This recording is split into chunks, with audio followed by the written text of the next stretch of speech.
Quantos aqui precisam fé para estar de pé todos os dias? Diga amém. Então você vai olhar para a pessoa ao seu lado e vai dizer assim: você vai ouvir uma palavra de fé hoje que vai mudar a sua vida. Você vai ouvir uma palavra de fé hoje. Você que está na sua casa também, vai ouvir uma palavra de fé hoje que vai mudar a sua vida. Vai ouvir uma palavra de fé que vai mudar a sua vida. Você está vendo assim: apóstolo, que cenário bonito é esse, né? Isso aqui é uma rupa. Diga rupa. O que é uma rupa? Em todo casamento, em muitos casamentos judeus e cristãos, você vai ver, isso aqui é uma cultura, remete à Bíblia, né, os costumes antigos da Bíblia. E uma rupa, quando um homem e uma mulher iam se casar, eles entravam debaixo de uma tenda, né, e essa tenda representava a cobertura e a proteção do Senhor que as famílias, que aquela nova família que ia se iniciar, passaria a ter. Então a rupa é essa cobertura, é um tempo novo que a família entra, aquela família nova que está iniciando, ali vem e recebe a bênção sacerdotal debaixo dessa rupa, que é a proteção de Deus. Deus vai estar protegendo a minha casa, protegendo a minha família.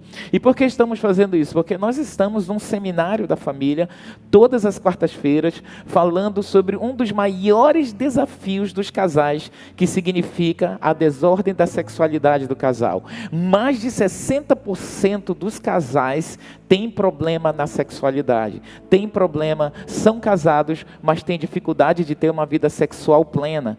Isso quer dizer que mais da maioria das pessoas aqui, estatisticamente falando, se fôssemos cotizar assim, diria assim: não tenho plenitude sexual. Eu sou cristão, sou feliz, mas a minha vida sexual com meu marido, com a minha esposa, não é das melhores, eu tenho insatisfações.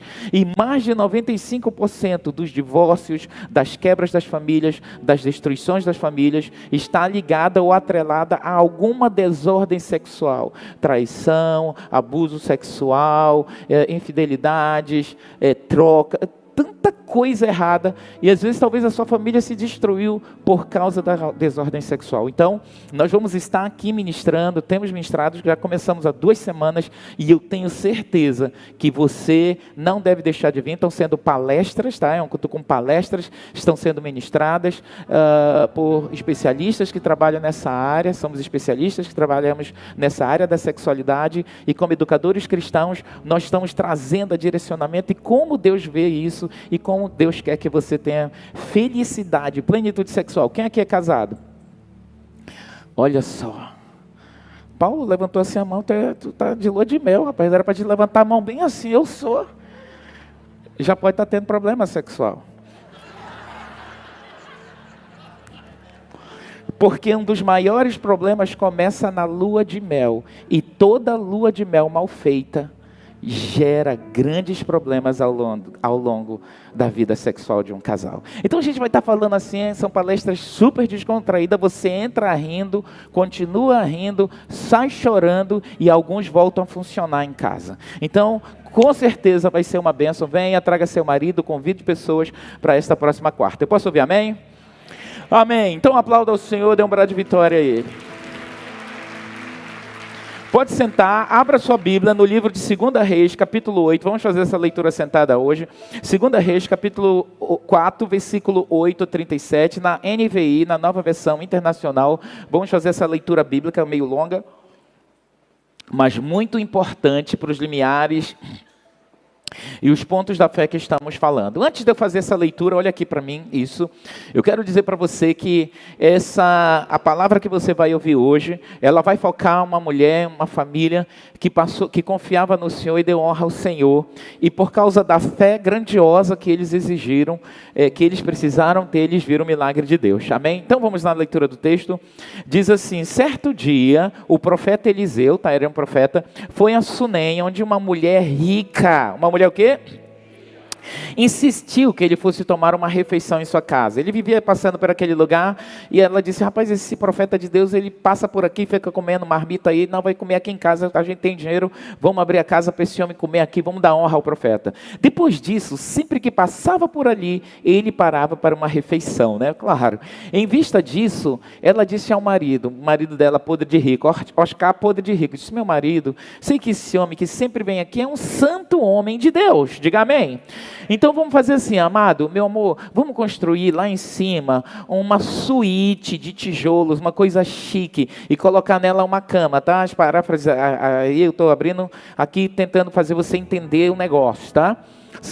Eu estou parafraseando para você entender melhor, contextualizando a nossa realidade. Então ela disse, vamos, amor, vamos construir lá em cima um quartinho, um quarto, né? Um quartinho não, uma suíte de tijolos, colocar nela uma cama, uma mesa e uma cadeira. Veja que ela se programou para montar ali uma suíte para ele, uma lamparina para ele, assim, sempre que nos visitar, ele poderá ocupá-la. Próximo versículo. E um dia, quando Eliseu, o profeta, chegou, ela disse, olha, eu tenho uma surpresa para o senhor, vem aqui, você chegou e disse, me siga aqui. O senhor comeu aqui, né? Ela contextualizando também. O senhor comeu agora, o senhor vai se deitar para uma refeição. Essa suíte é sua. E ele mandou o seu servo Geazi chamar a sunamita. Ele entrou, deitou na cama, gostou. Ele disse, meu Deus. Ela apresentou e disse, essa é a sua suíte, e desceu, né? E aí ele tinha um servo, o rapaz que trabalhava com ele, disse, chama a sunamita, chama essa mulher aí. E ele foi chamar. E quando ela veio, ok, Eliseu mandou Geazi dizer-lhe, você teve todo este trabalho por nossa causa, o que podemos fazer por você? Quer que eu interceda por você junto ao rei ou ao comandante do exército? Ela respondeu, eu estou bem entre a minha própria gente. Não, senhor, eu não preciso de nada. Porque ele era um homem de influência. Você imagina que ele chegava no rei, é como se fosse uma pessoa que fosse amigo do presidente. Apesar de que o atual não está muito legal, você ser amigo dele. Mas, vamos pensar assim, se você fosse amigo do Trump, você quer que eu pergunte? Já mudou de ideia. Você quer? E ela disse, não, eu estou bem. Mas você fez esse quartinho, você fez essa suíte para mim, eu estou super feliz aqui, meu Deus. Ninguém me deu uma honra dessa. Ela disse, eu estou bem. E aí continua o versículo, ela vai dizer, mais tarde, Eliseu perguntou a Geazi, que era o rapaz que trabalhava com ele. Gente, ele estava tão agradecido que ele disse assim, o que eu posso fazer por ela? Aí Geazi, né, que era aquele servo que andava no meio dos servos, na rádio peão, ele disse assim, olha, eu vi que ela não tem filhos. Claro, ela casou com um homem velho. Ela não tem filhos. O marido é velho. Menina nova, casou com um velho. Eles não têm filhos. Porque ele estava assim, cara, eu tenho que agradecer essa mulher. Meu filho, tu sabe de alguma coisa? Olha, você ouviu que ele é velho, né? Não tem filho.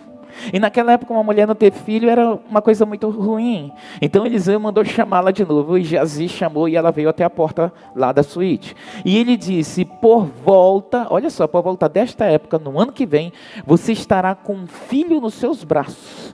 Ela disse, não, meu senhor. Não me iludas com a tua serva. Homem de Deus, eu sei que você está agradecido, mas não, por favor, não me iluda com isso não, porque o sonho da minha vida é ter um filho.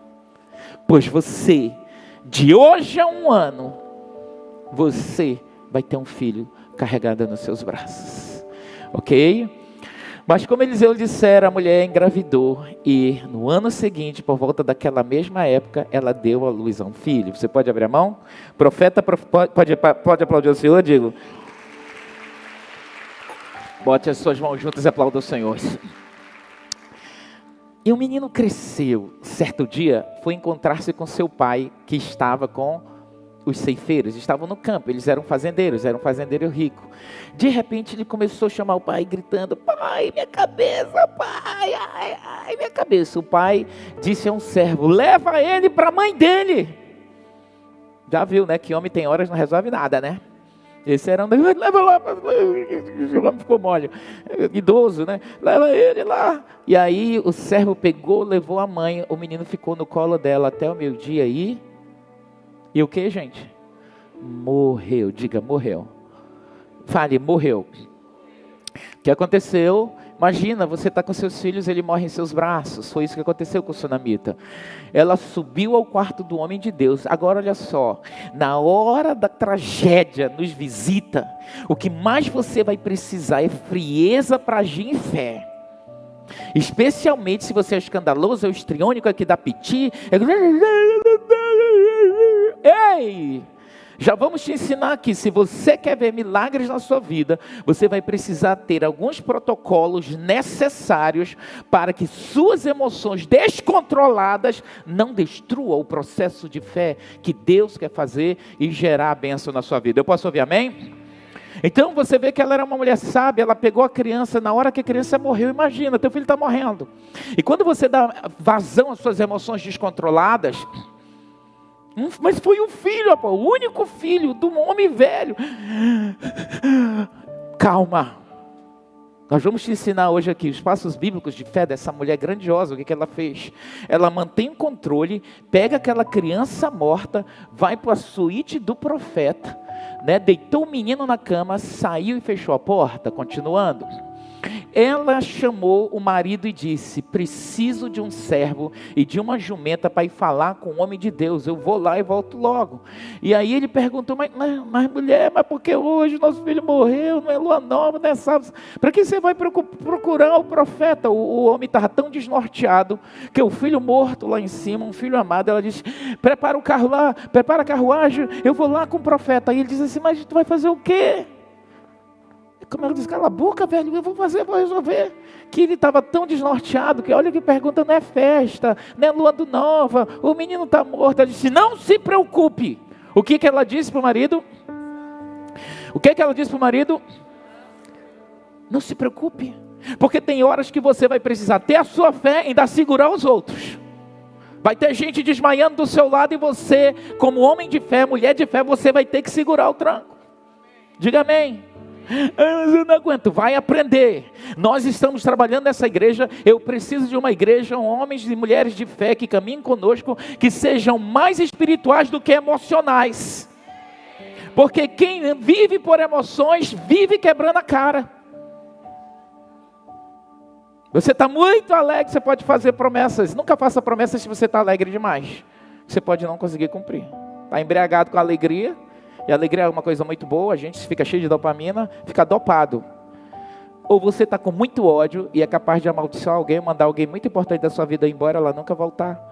Então a gente não toma decisões debaixo de emoções flutuantes ou incertas. Então, mas ele perguntou: por que você vai lá hoje? Aí ele mandou, aí ele chama o empregado lá: sela o jumento, prepara lá. Ele disse: pega lá a nossa Ferrari, prepara a Ferrari. E ela disse: bora, vai, dirige para mim, vamos. E aí o empregado foi e se mandaram. Próximo versículo 25. Assim ela partiu para encontrar-se com o homem de Deus no Monte Carmelo. Imagina que o monte é bem alto. Você vai lá em Israel, você vai ver como é grande esse monte. E você vai lá nessa localização conosco, você vai gostar lá. Aí ela estava lá, foi no Monte Carmelo. Quando Eliseu a viu à distância, como o monte era alto, ele olhou e viu a Ferrari. Rapaz, aquela Ferrari é daquela ricona lá. Aí olhou para o Geazi, o servo dele, o empregado dele, e disse: Geazi, aquela não é a Ferrari? Claro, todo mundo que tem Ferrari? Não, ele reconheceu de longe. Ele disse: meu filho, desce lá e vê o que ela quer. A mulher sunamita, vê se é ela, a Ferrari é dela. E aí ele foi lá e corra ao seu encontro e disse: pergunte a ela, está tudo bem com você? Porque ela estacionou o carro e ela tinha que subir a escadaria. Ele correu mais rápido antes de ela subir a escadaria. E aí ele já nervoso, porque viu aquela mulher nunca ia lá. Quando vai um ricão na sua casa, você não fica: meu Deus, como vou fazer isso, aquilo, outro. E ele disse: está tudo bem com a senhora? Está tudo bem com a senhora? E está tudo bem com você? Tudo bem com o seu marido? Está tudo bem com o seu filho? Ele preocupado, porque o Eliseu, o profeta, estava lá em cima esperando. E ele orando, Deus não dizia para Eliseu o que tinha de angústia naquela mulher. Aquele profeta, mesmo que ele tivesse discernimento de um monte de coisas, ele não conseguiu, Deus não mostrou para ele o que estava acontecendo. Está tudo bem com seu marido? Está tudo bem com o seu filho? E ela: está tudo bem. O que ela disse? Talvez se fosse você, não está bem, não. Eu sou uma desgraçada. O que está fazendo comigo? Eu quero falar com o profeta. Esse negócio descontrolado seu não presta para porqueira nenhuma. Só para manipular pessoas. Uma mulher equilibrada, um homem equilibrado. Uma mulher de Deus equilibrada, um homem de Deus equilibrado. Ele vai segurar o trampo. Porque mais importante do que extravasar emoções descontroladas, as emoções descontroladas, elas são extremamente nocivas para destruir a nossa fé. Você sabe que quando você deixa a sua emoção correr, você não consegue, pode nem conseguir se levantar. E ela diz: está tudo bem com o seu marido? tudo bem. Está tudo bem com o seu filho? Tudo está bem. Só voltou, querido, um pouquinho o texto. Eu quero essa parte final aqui. O que está escrito na última linha? Está tudo bem. Pode abrir a tela toda. Diga, está escrito o quê? Está tudo bem. Fale isso para a pessoa ao seu lado. Está tudo bem. Fale para a pessoa do outro lado. Está tudo bem. Não, diga firme, está tudo bem. Está tudo bem. Eu quero ouvir você. Diga, está tudo bem. Mais uma vez, diga, está. Os homens. Diga de novo. Mulheres. Agora diga com fé. Você está numa guerra poderosa. O que você vai aprender a dizer hoje? Mas eu estou na guerra. Está tudo bem. Eu estou sem dinheiro. Está vendo quando todo mundo diz? Não diz? Peguei um chifre. Não, não diga nada. Fica. Aí é um nível mais profundo que quarta-feira você vem. Como é que você vai lidar com isso? Diga, está tudo bem. E aí ela entra lá e diz, está tudo bem, está tudo bem. Está tudo bem, quero falar com o profeta. Não, seu filho, está tudo bem, quero falar com o profeta. O menino está bem, está tudo bem, meu filho. Quero falar com o profeta. E aí, ao encontrar com o homem de Deus no monte, ela abraçou. Olha só, ela se abraçou aos seus pés. Bia, deixa a tela aberta que eu quero dar bem ênfase. Não, no texto. Eu quero dar bastante ênfase no texto. Ele diz assim, ela se abraçou aos seus pés. E aí o empregado lá, o Geazi, veio assim, sabe quando alguém se joga no pé de outra pessoa que não serve, e ele corre para tirar ela. Mas o homem de Deus disse para ele, Geazi, deixa ela em paz. O que está escrito aí? Ela está o quê? Ah, não, eu preciso que você leia esse texto, porque a fé vem pelo ouvir e ouvir a palavra de Deus. Ela está muito angustiada. Ué, ela tinha acabado de dizer que está tudo bem.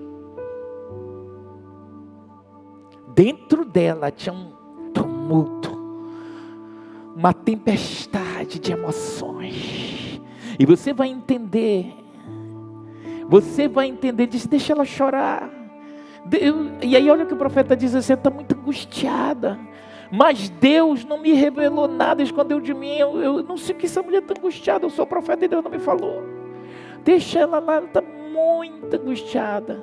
Deus não mostrou a razão da angústia dela. Eu disse, não estou conseguindo. Deus, é tipo assim, eu estou tentando, eu não consigo. O que é? E Jesus disse, não, deixa ela chorar. Vai ter a tua hora de chorar. Vai ter a hora da tua angústia. Mas no meio da tua guerra, no meio do teu caminho da conquista, tu tens que te manter firme. Porque na hora que você chegar na casa de Deus, onde você vai chorar? Na casa de Deus, no lugar da oração, no teu monte certo. Com quem pode resolver o teu problema? Com quem pode acabar com o que está acontecendo ali, de toda aquela baixaria, toda aquela coisa ruim? E o profeta ali, ela debaixo de angústia profunda, chorando. E aí vamos lá, continua. O que ele diz no versículo 28? Ele vai relatar, disse a mulher olhou para ele, enxugou as lágrimas com certeza. Profeta, acaso eu te pedi um filho, meu senhor? Eu não te disse para o senhor não me dar falsas esperanças, profeta? Como se ele dissesse assim, pastor, apóstolo Arão, eu te pedi filho. Eu fiz aquela suíte lá, com toda alegria, e eu lhe botei lá, porque eu queria lhe honrar. Eu lhe pedi alguma coisa. No dia que o senhor veio com aquela conversa lá, ele disse, mas ele tipo assim, o que essa louca está dizendo aqui? Ele não tinha entendido. Eu disse que o senhor não me desse falsa esperança, me deu um filho agora, meu filho morreu. Eu estou destruída. Ah, isso não vai ficar assim não. E aí ele diz para ela lá, vai versículo 29. Então Eliseu disse a Geazi, falou para o empregado dele lá, põe a capa por dentro do cinto, bota aqui a capa dentro do cinto, pegue meu cajado e corre, vai lá na casa dela, Você vai orar lá nessa criança, essa criança vai voltar a beber. Agora vai no teu caminho, não cumprimenta ninguém, tá? Não te distrai com nada, meu filho. Ele devia ter TDAH, e aí ele disse, não te distrai, vai direto lá. Quando chegar lá, põe o meu cajado sobre o rosto do menino. Mas a mãe do menino disse, pode parar. Eu juro pelo nome do Senhor e por minha vida, que se o senhor ficar aqui, eu não saio daqui, é o senhor que tem que ir lá. Não é o seu empregado, não. Rapaz, essa mulher é das boas. Ela é igual você. Oh, amém. Fraca. Ela é uma mulher cheia de fé igual a você. Você não sai do salto. Amém? Você não, às vezes você está com vontade de matar esse teu marido, a burrada que ele fez. Uma mulher fez bem assim para mim. Mas não, morte. Mas a gente comum, às vezes, dá umas cabeçadas violentas que só Jesus, que a mulher olha assim, meu Deus do céu. E aí, ele disse assim, juro pelo nome de Deus, que eu vou ficar aqui, não vou, se o senhor não for lá comigo não, o meu filho está morto. Foi o senhor que me deu a promessa, é o senhor que vai lá levantar essa criança. Ela cria que o poder de Deus, através daquele homem, podia ressuscitar aquela criança. Continua, o próximo versículo. Geazi chegou primeiro. Mas Geazi já tinha ido embora, meu irmão. Tinha zimpado. E ele pôs o cajado sobre o rosto do menino. Chegou lá, subiu na suíte lá, pegou o cajado e colocou assim na cara da criança. Mas a criança não reagiu. Né? Disse, imagina uma varinha mágica, vou voltar aqui, ele vai reagir. Mas ele não reagiu. Quando Eliseu chegou a casa, lá estava o menino. Como é que estava o menino? Fala para a pessoa ao seu lado, diga que estava morto. Estava morto. Geazi orou, não resolveu. Estava morto, estendido na cama, 33. Ele entrou sozinho, tá? Fechou a porta e orou ao Senhor. Perceba que as demandas mais desgraçadas que a gente pode enfrentar na vida, elas não se dão pelo flow da sua emoção. Você vai ter que canalizar as coisas certas para que elas aconteçam de forma certa. Essa mulher foi o homem de Deus, e ela consegue trazer o poder de Deus para aquela situação. Ela não ficou esperando, ele vai ligar, meu filho morreu, não deu um telefonema, ninguém passou aqui, meu Deus, se ele fosse de Deus, ele sabia que ele tinha morrido. Essa é uma pessoa doente emocionalmente, que fica esperando que outros ajam quando é responsabilidade dela agir. Não, ela foi no lugar. Isso é igual o discípulo doente. Meu aniversário, o pastor nem me ligou. Minha líder disse, ninguém postou nada no Face, vou sair desse grupo, saia mesmo. Porque de doente a gente está cercado o tempo inteiro. Acerque-se de pessoas saudáveis emocionalmente. Ninguém ligou. Gente, hoje é meu aniversário, ligue. Pastor, hoje é meu aniversário, profetize aí sobre a minha vida. O senhor esqueceu, o senhor tem um monte de gente para cuidar, tem seus filhos. O cara não lembra nem do aniversário da mulher dele, vai lembrar de ti, meu amado. Vamos deixar de essas perebas emocionais, porque isso trava muita gente. É das perebinhas que a gente não consegue ligar com os perebão.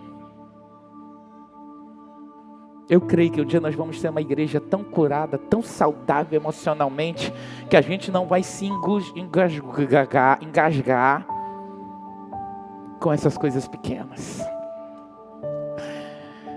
E ela colocou a demanda dela difícil na casa. Trouxe o profeta para casa, trouxe Deus para a demanda dela. Aí, continuando o texto, vamos ver o que aconteceu. Depois, aí ele foi lá, viu a criança deitada. Só volta o 33 para eu fechar, para eu fazer a conexão melhor. Ele entrou, fechou a porta e orou ao Senhor, tá? O profeta. Eles todos lá embaixo, eles lá em cima na suíte. Aí o que ele fez? O 34. Depois deitou-se sobre o menino. Ele sobe na cama e ele deita o corpo dele sobre o menino, boca a boca. É uma coisa meio esquisita, né? Assim, estranha para nós nessa geração. Ele deita e talvez ele fez uma respiração boca a boca, pode ser isso aí. Mas ele colocou boca a boca, olhos com olhos, mãos com mãos. Então ele ficou literalmente assim, sobre o menino e soprando sobre o menino. Enquanto se debruçava sobre ele, o corpo do menino foi o quê? Se aquecendo. Sabe o que ele estava fazendo? Transferência de unção. Do poder de Deus, que esse homem era um homem que fazia muitos milagres pelas mãos do Senhor. E ele vem e envolve aquele menino com o som. Vem aqui, Esther, vem aqui, meu amor, por favor. Ele transferiu, você precisa entender e aprender sobre transferência de unção. Então, aquela criança estava lá deitada, fica aqui, estende os braços aqui, é minha esposa, se você não conhece. E aí ele botou mão com mão, testa com testa, olho com olho, boca com boca.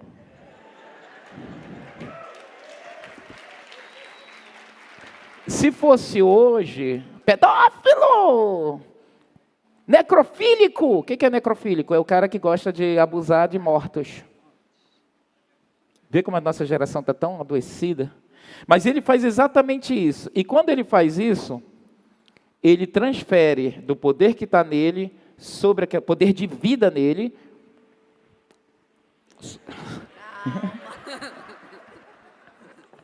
sobre a criança. E você está entendendo? Ele joga aquela unção sobre vida sobre o corpo daquela criança. Vida sobre o corpo daquela criança. Agora, quando alguém deita com um prostituto ou uma prostituta, aquele espírito e aquela energia das pombagiras, dos demônios que ela tem, também transfere para você.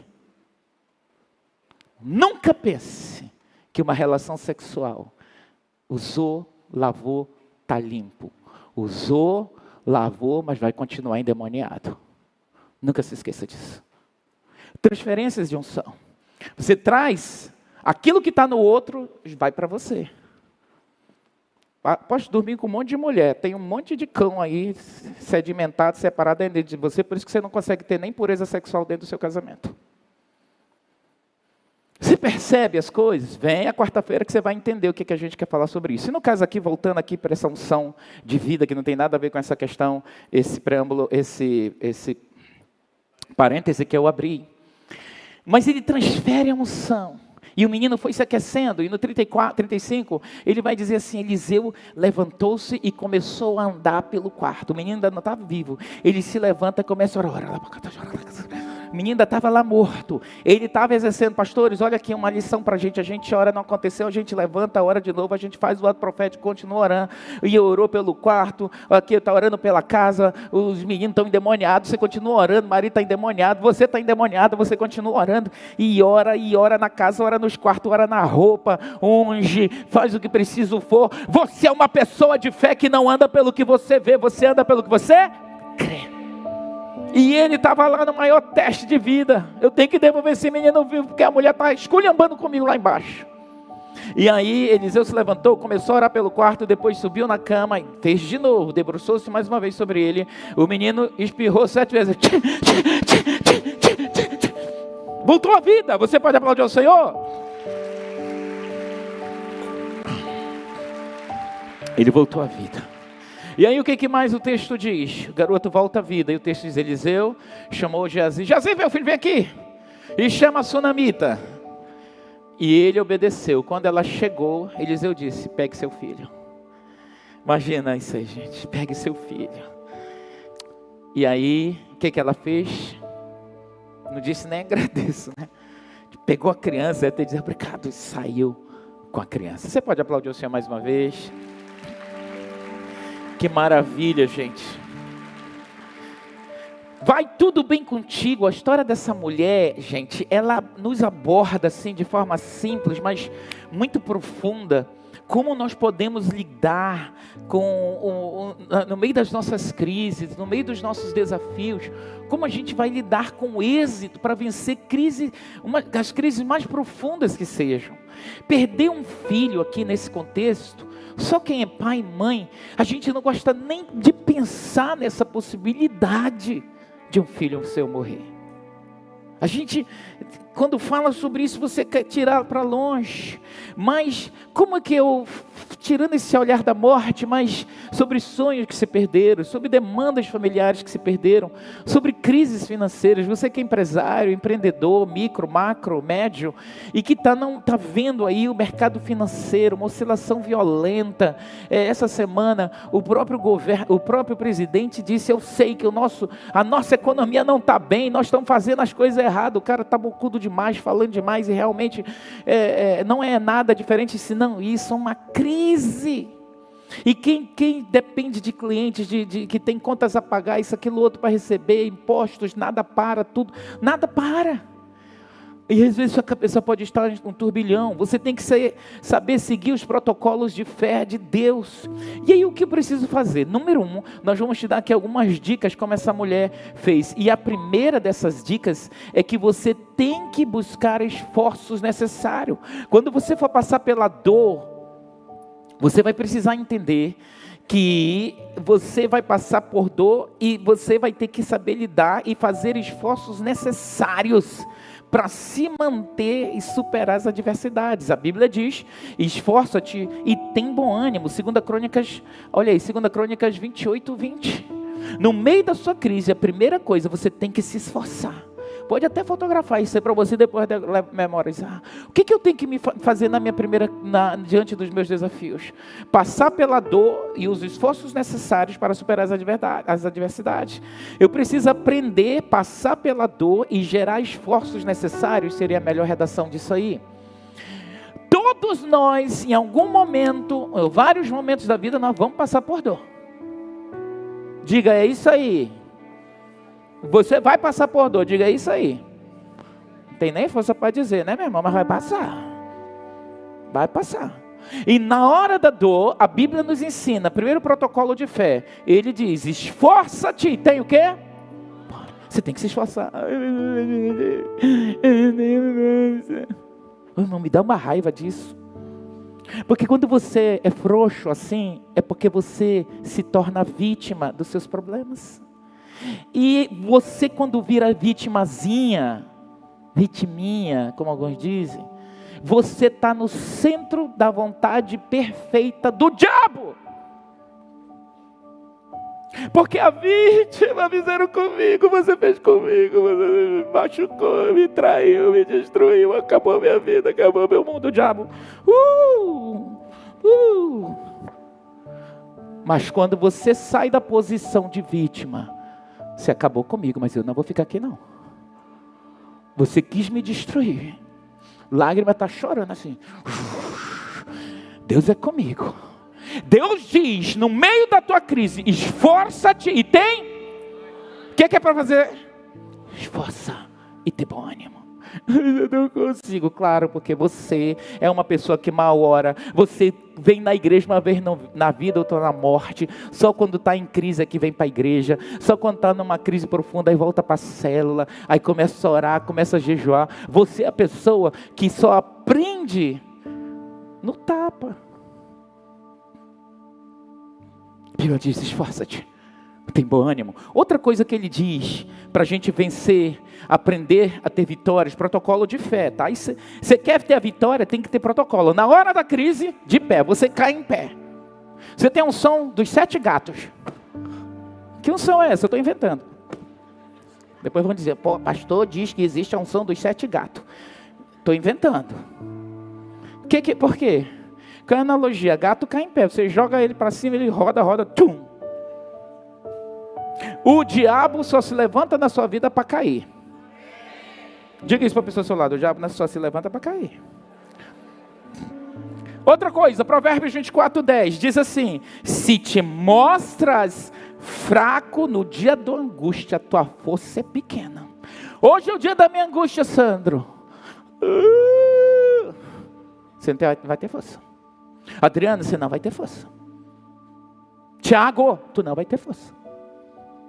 Se você se entrega, você não vai ter força. Você não vai ter força. Se te mostras fraco no dia da tua angústia, você não vai ter força, Demétrio. Pastor Demétrio passou quase 1 ano em tratamento médico sério, uma situação atrás da outra, mas ele sempre estava lá. Estou bem, meu apóstolo.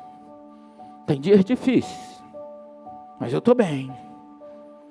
Eu estou bem. Estava com uma sonda no corpo dele, uma sonda, você não pode imaginar, extremamente incômodo. E aí, Demétrio? Aleluia, está difícil, mas eu estou bem. Tudo vai bem. Está aqui, lindo, maravilhoso, rico, abençoado, uma mulher lindíssima ao lado dele, filhos abençoados. Se não fosse um homem de fé como eles são, ele e a esposa têm história de fé maravilhosa, ele vai contar o testemunho dele na escola da fé, você vai ouvir. Já estava morto, enterrado, 7 caixões, eu me lembro do irmão Demétrio. Porque o relatório dele, aos olhos clínicos, era de morte. Tudo vai bem, diga, tudo vai bem. Você, esse primeiro passo, tá no meio da tua luta, tu vai ter que ter um esforço. E Deus te diz assim, Elisandra, se tu te mostra fraca, não adianta angústia. Elieide, se você fraquejar. Bira, se você fraquejar. Terezinha, se você entregar as pontas, tua força vai ser pequena, é natural. Quando você se enfraquece, você perde a força espiritual. Por isso tu não tens que te entregar à crise. Eu posso ouvir amém? Tu não podes se entregar ao problema. Ai, mas eu não tenho força, pastor, eu até tento, sabe? Você não tem porque você foi relaxado. A vida espiritual a gente tem que ir armazenando, como eu falei semana passada, você tem que crescer, tem que estudar a Bíblia, você não vai virar pastor não, mas você tem que ter uma oração, você tem que ir a uma célula, você tem que permitir sua vida espiritual crescer, porque no dia da angústia, você vai precisar dela. Outra coisa, segundo ponto, vamos ver, qual é o protocolo de fé para eu poder vencer? Eu preciso de esperança, ter uma esperança em mim, que não se deixa abalar. Eu preciso gerar. Eu estou sem nenhuma esperança, eu vou gerar. 1 Pedro 5, 7, 8 diz assim, lançando sobre ele, sobre Deus, toda ansiedade. Você está cheio de ansiedade, cheio de angústia. E aí ele diz assim, o que você vai fazer nessa angústia, nessa crise? Vai fechar as portas? Ah, meu casamento acabou. Ah, meus filhos saíram. Toda a minha família foi para o carnaval. Eu orei tanto para essa filha não ir para o carnaval, para esses filhos não irem. Eu orei tanto para essa pessoa sair disso, daquilo outro. Não deu. Não, ele diz assim, pega essa ansiedade, sabe? Essa angústia, essa coisa que consome. Eu não aguento mais, eu oro. Quanto mais eu oro, mais eu vejo fantasma, mais eu vejo desgraça. Esse homem não muda, essa mulher não muda, essa igreja não muda, esse casa...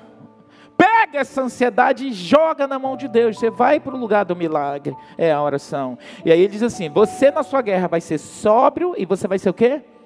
Vigilante. O que Deus está dizendo? No meio da tua angústia você tem que ter sobriedade. Não pode deixar o desespero, porque na hora que o desespero bate, as janelas da sua memória, da sua mente, se fecham e você vai para o foco da angústia. Quanto mais você foca, tudo que você foca demais, expande. Tudo que você está focando demais, expande, fica maior do que deveria. Então você vai precisar ser sóbrio. O que é uma pessoa sóbria? Ah, tu viu, o cara bateu o carro lá, estava desorientado. Eu estou bem. O senhor atropelou, machucou pessoas. Quer ver, eu vou fazer 4. Eu estou bem. Não está sóbrio. Indivíduo desorientado, intoxicado pelo álcool. O sóbrio é assim, Senhor, eu não bebi. Eu posso ter me distraído, mas eu não... Então, façam 4. 4, 16, 28, 32. Ande aqui reto. Retinho. Eu estou sóbrio. Eu sei onde eu estou. No meio da tua guerra, você tem que ter sobriedade, vigilante, vigie. Porque essa porta de angústia, é essa crise que quer tirar você. É o que você acabou de ver no Face. É o que você acabou de ver no Instagram. Aquelas notícias ruins. Aquela coisa que alguém pegou e botou lá da família. Ele disse, você tem que vigiar. Vigiar e ficar sóbrio, ligado. Pega a angústia, joga para Deus. No meio da tua guerra tem que ter o quê? Sobriedade, diga sobriedade. Ah, essa doença é fatal, é um câncer, porque você nunca teve ninguém com câncer na família. Eu já tive. Há 3 anos atrás, minha mãe estava com câncer. Você não me viu aqui desesperado, chorando, pedindo 10 milhões de orações na igreja, não. Nós estávamos sóbrios. E minha mãe dizia assim, minha mãe era uma mulher de fé, está com o Senhor. Ela era uma mulher com tanta fé que no dia que Jesus levou, ela não estava nem doente, pressão 12/8. Feliz da vida, fechou os olhos e entrou na eternidade. Mas ela dizia assim, menino, para de dizer que eu tenho câncer. Eu disse, mas mãe, a senhora tem que se cuidar, aquela preocupação de filho. Não coma isso, não faça isso. Eu não tenho câncer, esses médicos ficam inventando isso. Eu disse para Miriam, minha irmã, disse, mana, deixa ela estar exercendo a fé dela. Vamos fazer os processos necessários. Fizemos os processos necessários. Ela passou por uma cirurgia, foi removido lá o que tinha. E ela no final ainda disse assim, eu não disse que isso era invenção? E a minha irmã muito cuidadosa, mas mamãe, não faz isso. Vocês e aquele médico ficaram dizendo que eu tinha câncer, eu não tenho câncer. Confissão de fé. Acreditando ali sempre. E é assim, você, ela, idosa, estava exercendo a fé. Nós exercíamos fé, mas olhando pelo relatório e tomando as medidas necessárias com a sobriedade. Com a sobriedade. E a minha mãe saindo de um câncer, minha mãe entrando num outro. Sóbria. Minha irmã vinha trabalhar ali na frente. E ela às vezes estava abatida pela quimioterapia. E se você está bem, ela está bem. Você tem alguma coisa, você está diferente. Eu estou bem. Tudo vai bem. Tudo vai bem. Bote isso na sua boca e pare de dizer, eu não aguento mais. Você vai trocar o eu não aguento mais e você vai ter a fé que essa mulher tinha e você vai passar a usar, botar na sua boca, tudo vai bem, porque o Deus Todo-Poderoso está comigo. Ele é capaz de ressuscitar mortos, Ele faz milagres, Ele abre o mar vermelho, Ele destrói os inimigos, porque este ano é um ano extraordinário e em Deus nós faremos proezas. Dê um brado de vitória ao Senhor. Tudo vai bem. Diga, tudo vai bem. Tudo vai bem. Bote força nessa sua voz, independente da situação que você está vivendo. Você hoje está aprendendo que você tem que se esforçar e tem que gerar o bom ânimo dentro de você. Ah, Deus me dá bom ânimo. Deus diz, é tu, esse bom ânimo tem dentro de ti. Bota para fora isso. Você não é uma marionete que Ele vai ter que mexer lá os dedinhos para te botar de pé. Na hora que você se levantar, Ele vai te dar unção para isso. Por isso Ele diz, esforça-te. Esforça-te, levanta dessa cama, sai desse quarto. Hoje eu estou triste, estou de preto.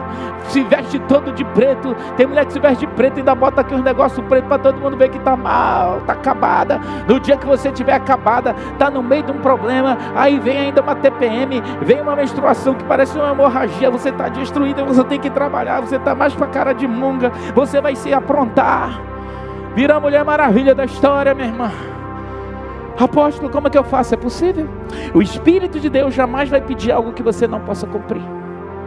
Deus jamais vai exigir da gente, pastor Edson, aquilo que a gente não pode dar. Frank está aqui. Ele e a esposa trabalham no Ministério dos Surdos. Tem que estar bem. Você acha que é fácil vir para a igreja, ver todo mundo rindo, todo mundo falando, e eles estão aqui. Na hora de rir eles estão rindo. Não vem nada. Mas aprenderam ao longo da vida que é assim. Eles precisaram aprender a falar com as pessoas, ter comunicação e aprender a ser feliz. Aprender a ser feliz no dia mau. Por quê? É regra de vida, de sobrevivência. Terceiro fato, terceira coisa que essa mulher aprendeu, olha lá. Você vai ter que entender a importância de manter-se em pé em Deus. Eu estou na desgraça. Você vai ter que se manter em fé. Quanto mais sede fortalecidos no Senhor, é em Deus que tu vai te fortalecer. Por isso você que é crente relaxado, que é uma pessoa de fé relaxada, de vez em quando liga a TV e vem, sou membro online. Aí está em casa na hora do culto, fica resolvendo problema, fica no celular. Você não veio para a igreja, você tem que fazer como essas pessoas que estão aqui. Eu não fui para a igreja, vou cultuar online. Esquece menino, esquece cozinha, esquece tudo. Você vai cultuar. Não se cultua fazendo 10 milhões de coisas. Eu posso ouvir amém aí da membresia online?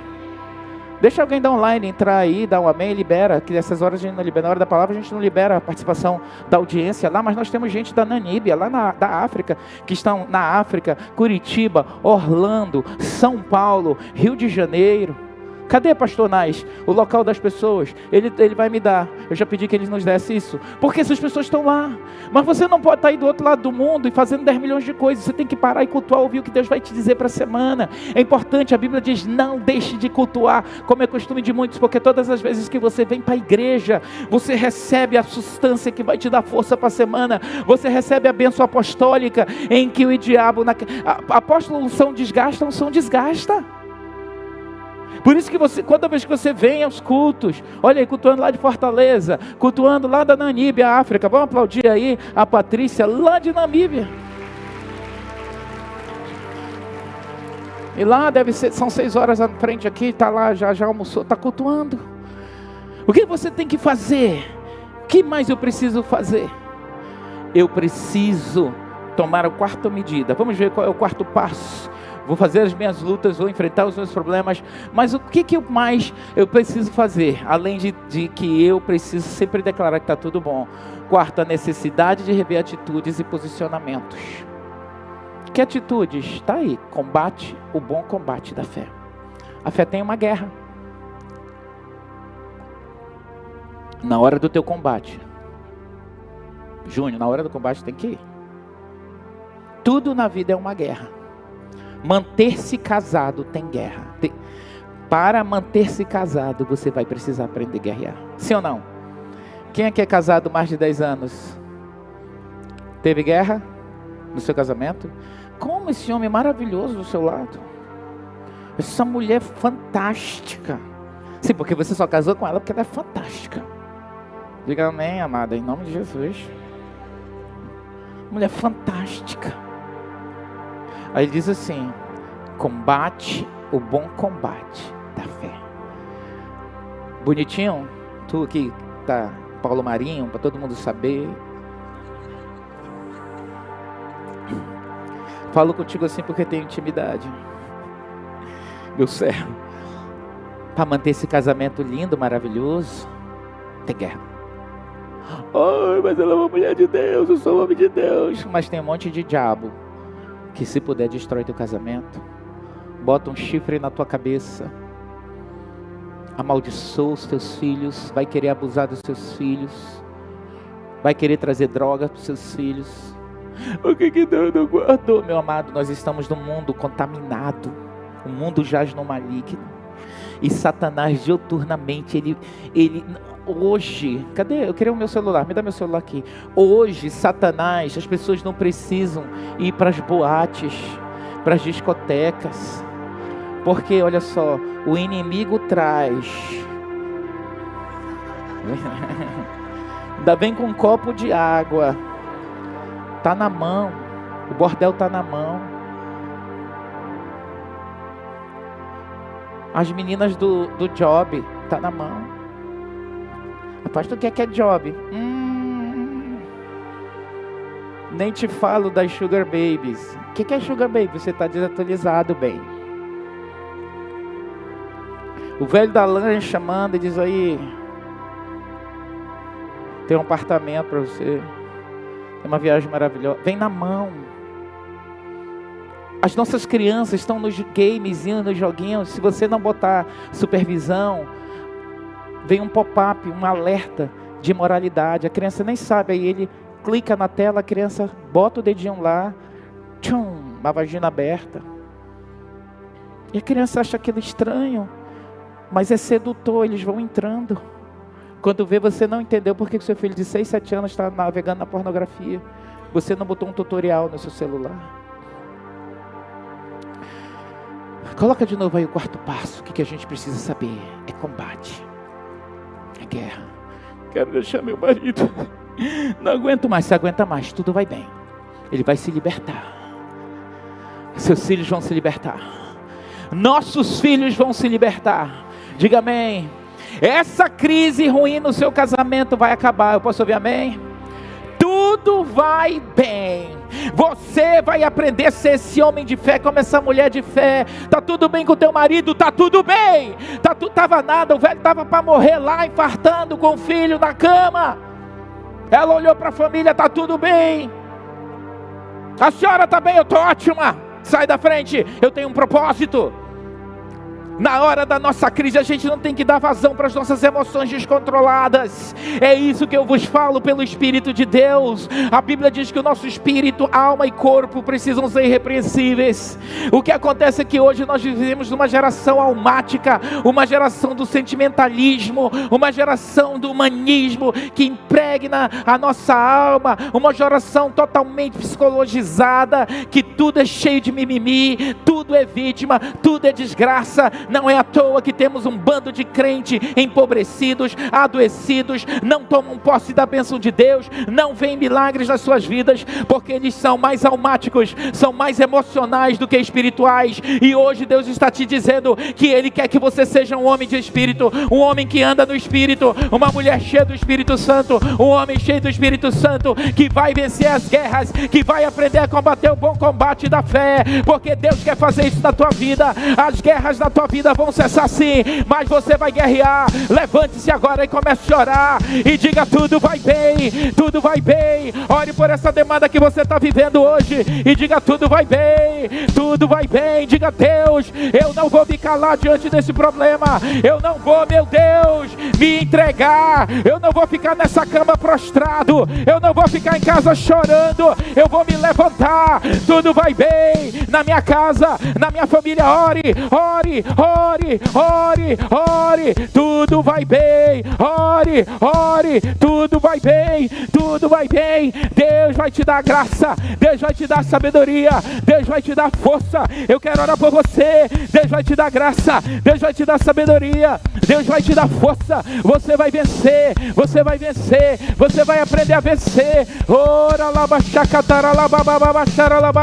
O Espírito de Deus vai te dar força, vai te dar sabedoria. Feche os seus olhos, coloque sua vida diante do Senhor. Feche os seus olhos e diga: Deus, tudo vai bem. Eu não aceito viver essa crise. Diga: tudo vai bem, Deus. Eu vou tomar posse de toda a vitória. Eu vou tomar posse, Senhor, nas minhas guerras. Eu vou ter vitória. Diga isso, abra a boca. Você tem que falar, abra sua boca. Você tem que falar, não fica murmurando. Você tem que fazer decretos. Tudo vai bem na minha casa, tudo vai bem com os meus filhos. Mesmo que seus filhos estejam mortos espiritualmente, mesmo que seu marido esteja morto espiritualmente, mesmo que a sua esposa esteja morta espiritualmente, mesmo que a tua empresa já esteja falida, meu irmão, tudo vai bem, tudo vai bem, tudo vai bem. Declare: tudo vai bem, tudo vai bem, tudo vai bem. Eu creio que Deus vai fazer um milagre na minha vida. Diga: tudo vai bem. Deus vai restaurar minha casa, Deus vai restaurar minha família, Deus vai restaurar seu casamento, Deus vai restaurar você, suas emoções doídas, suas emoções machucadas. Bote a mão no seu coração e diga: Deus, eu vou parar de ser tão emotivo, descontrolado. Meu Deus, descontrolada. Você que é mulher e que muitas vezes fica até descontrolada com a mão no seu coração, e diga: Senhor, me ajuda. Diga: Senhor, me ajuda. Senhor, me ajuda. Senhor, me fortalece. Me ajuda a combater o bom combate da fé. Me ajuda a combater o bom combate da fé. Fecha os teus olhos e ora por você. Ora por você. Ore por você. Diga: Senhor, me ajuda a vencer minhas guerras. Tudo vai bem. Ajuda a pôr na minha boca, meu Deus, essa palavra. Eu me cansei de ser vítima. Eu não vou ser vítima das minhas circunstâncias. Eu não vou ser vítima dos meus problemas. Eu não vou ser vítima, meu Deus, das minhas guerras. Eu tomo posse. Você na sua casa tome posse. Você aqui, ore, erga suas mãos para os céus e diga: hoje eu me levanto no combate da fé. Hoje eu me levanto. Eu não vou aceitar essa situação de morte. Eu não vou aceitar essa situação de guerra. Eu não vou aceitar essa situação de tristeza, de desilusão, de desesperança. Pai, eu tomo posse. Eu tomo posse das minhas vitórias. Eu tomo posse das minhas vitórias. Oh, no Israel. Você toma posse da sua vitória, dos seus caminhos. Ore ao Senhor, ore, diga: ajuda-me, Espírito Santo, fortalece-me, Espírito Santo. Eu não aceito viver em crises. Tudo vai bem. Diga: eu vou botar na minha boca, tudo vai bem. Eu vou remover na minha boca. Em nome de Jesus, eu vou remover na minha boca a palavra que não aguento mais. Eu tomo posse, meu Deus. Tudo vai bem. Tudo vai bem. Tudo vai bem. Tudo vai bem. Diga: tudo vai bem. Declare, igreja. Teu nome é vida.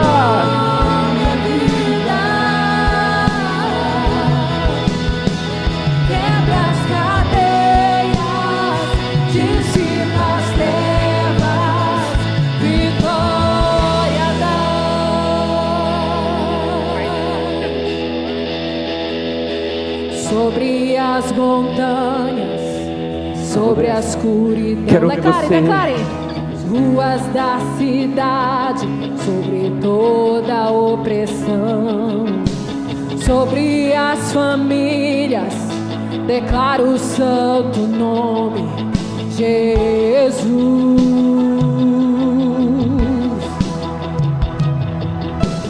Sobre as montanhas, sobre a escuridão, sobre as ruas da cidade, sobre toda a opressão, sobre as famílias, declaro o santo nome, Jesus.